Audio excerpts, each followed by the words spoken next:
4. How do you think you'll be trusted by others after that? Why do you think anyone will help Delhi after you didn't help others over Ukraine? Thank you. First, I would urge you to get the factual position accurately that I come in one conflict because it will help me in conflict too. For that's not how the world works. Where does India fit into this? But are you planning to not know? I'm sorry. That is exactly where I disagree with you. For this is the construct you are trying to impose on me, and I don't accept it. You cannot also sit on the fence. For I don't think we're sitting on the fence. Just because I don't agree with you doesn't make me sitting on the fence. It means I'm sitting on my ground. Dr. Jaishankar, with the Indian government essentially ignoring war crimes in Ukraine, not condemning Russia, not doing sanctions.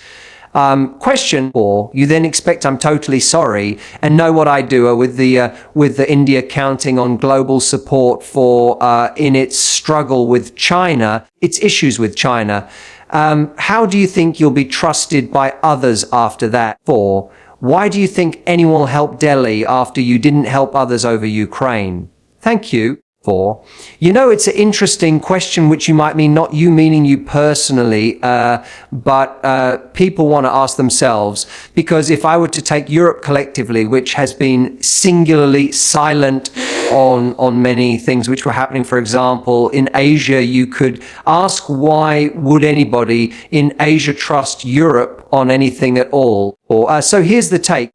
I don't think, first of all, I think you're mischaracterizing our position, where we have, for example, where they A, happened, we condemned B, Butcher, and we actually investigation into BHA in terms of what is happening with the Ukraine conflict. Our position is very clearly that we favor an immediate cessation of hostilities. For it's not that we've ignored it, unless you call phone calls to Putin and Zelensky as ignoring something. So first, I would urge you to get the factual position accurately. Secondly, in terms of the connection, you are making look, we have a difficult relationship with China. We're perfectly capable of managing it. If I get global understanding and support, obviously, it is of help to me, our transaction, that in doing conflict too, because not how the world works. So a lot of our problems in China, nothing to Ukraine, have nothing to do with Russia. They predate it. And if we're getting into who is silent, Russia,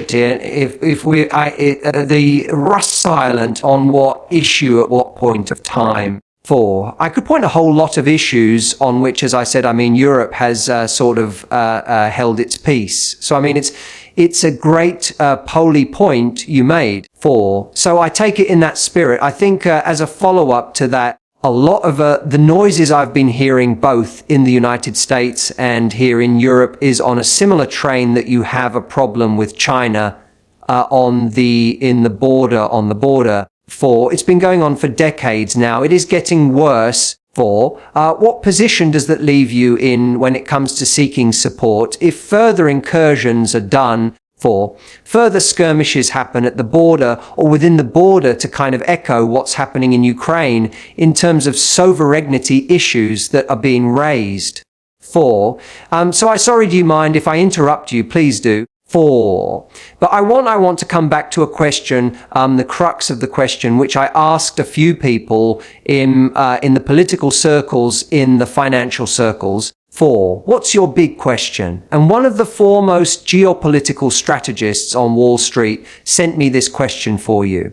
And the question is simple, and therefore, if and when the choice comes down to it, not today, not tomorrow, but in the future, and she strongly believes it will for India, will it become in terms of support the US or China? And therefore, and that will be kind of a defining moment that comes out of the situation that we face with Russia right now. Look, number one, why I wanted to interrupt in a way, I'm partly reacting to, previous observation. Somewhere Europe has to grow out of the mindset that Europe's problems are the world's problems are not Europe's problems, that it's yours, it is me, it's ours.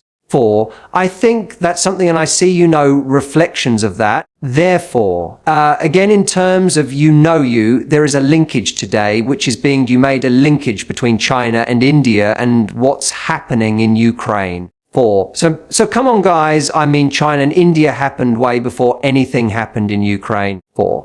So the Chinese don't need a precedent somewhere else in the world on how to, engage us or not engage us, or be difficult with us or not be difficult with us. Hunting. So as I said, therefore, I just frankly, I know, I just see those, I have a very clever argument in West, the situation want to very speed, all of the supportive factor will wait, the sit use omicron, no, what do you have the message that they make display that you max the tune after with all the West is, but you next to their actually, this is the time you're trying to do to handle, I'm sorry, this is exactly the constructive, this is the construct, trying to impose on me, and I accept it is becoming accepted a key point for a transshipment of Russian oil, of Russian oil to pass, a sanctions, how a pass is an oil to bypass, such how does that pin, and a point for sanctions of India's that serving policy interests, I don't know. 4. Does whoever wrote that knows what transshipment means? Transshipment is when you get the rest of us. No. 4. When you get it and you sell it to somebody else, I have not even heard of anybody in India thinking along those lines. So yes, we do buy Russia. 4. You're saying the Wall Street Journal report is inaccurate that they're quoting politely. Yes. Okay. So I can say it less politely. And therefore, it's not a conduit to any Russian oil transactions. No, listen, please understand the oil markets. There's an enormous shortage of oil. There's a physical shortage of oil. Getting access to oil is difficult. And therefore, a country like India would be crazy to get oil from somebody and sell it to somebody else. This is nonsense. 4. What is India's position on the world stage? Because if you want to talk about 11/5 of the world's population, 4, you cannot also sit on the fence when it comes to foreign policy matters. Non-alignment isn't plausible if you want to take your position on the world stage. Therefore, what does it look like with 3 years of your government left approximately? 4. And what of this of 2 years, actually 2 years that thank you for the correction, or even in the next decade or so, what is India's position? 4. Sitting on the fence is not an option to be a world leader. I don't think we're sitting on the fence. 4. Just because I don't agree with you doesn't make me sitting on the fence. It means I'm sitting on my ground, and my ground is actually, 4. If what are the big challenges of the world? Okay, big challenges of the world are climate change. I think I'm very critical to the solution. Therefore, I can be an exemplar. I can be actually an arena for an enormous leapfrogging of green technologies. Look at terrorism. Look at the emergence of a world order. 4. Look at security. Look at sustainable development goals.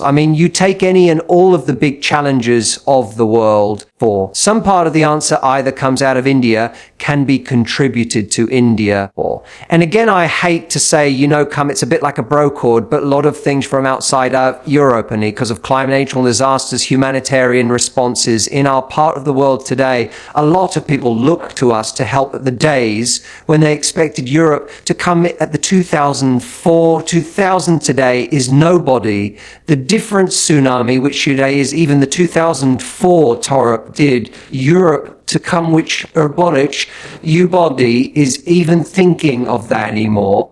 So the world is changing, new players are coming, new capabilities are coming, but a new agenda must come, or the world cannot be that Eurocentric as it used to be in the past. And who will India play with? Will it be Europe and the US, or will it be China and Russia? Look, they're not exclusionary, but we are a democracy, we are a market economy, we are a pluralistic society, we have laws and contracts. Or we have positions on international law. So I think that should give you a fair part of the answer. After all, therefore, you began the question with a reference to the Quad, represented, and therefore, even I get much time to talk about the fact that, but the facts on talk about mega beneficiaries, wherever, just on security, which had communications, on stick to pass, is direction on, Queron, and if one is security to you, some you somebody flacked on May, which security on the something instead of instead of should be now, something will it be a single Ukraine, not world country, probably not will have to engage of interest as a collective, the players, if it is our active engagement, it's to find of interest occlusion, you can't, some endless enzyme to kind of actually pulling, unless you kind of illusion, unless you're throwing your hands, say this is not fixable. 4. So at that point, I think people will need us as a diplomat, a career diplomat turned politician, then diplomacy, and keep going with it. 4. Thank you very much, Minister, for joining us, and thank you all for being part of this conversation. Please give him a round of applause. We're taking a quick